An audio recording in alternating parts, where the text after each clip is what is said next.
Welcome. Today we're going to explore how to view shared files in a chat on Telegram web using your PC, following the latest update. This process is simple and efficient, allowing you to quickly access important files shared within your conversations.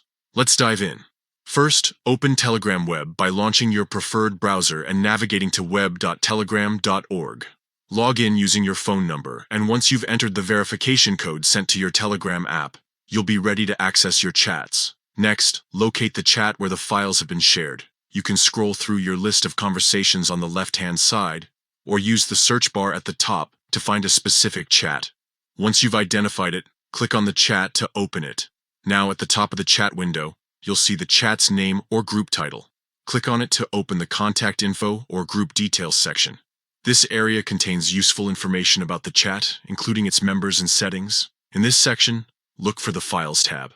Click on it, and you'll see all the documents that have been shared in that particular conversation. Whether it's PDFs, Word documents, or other file types, everything will be neatly organized for easy browsing. Once you find the file you're looking for, simply click on it to view or download it directly to your computer. This feature makes managing shared files effortless and ensures quick access whenever needed. To recap, open Telegram web, find and open the desired chat, click on the chat's name to access contact info, and select Files to view all shared documents. With these simple steps, you'll have everything at your fingertips in no time. Thank you for tuning in. If you found this guide helpful, be sure to share it with others who might benefit from it. Stay connected for more tips and tricks to enhance your Telegram experience.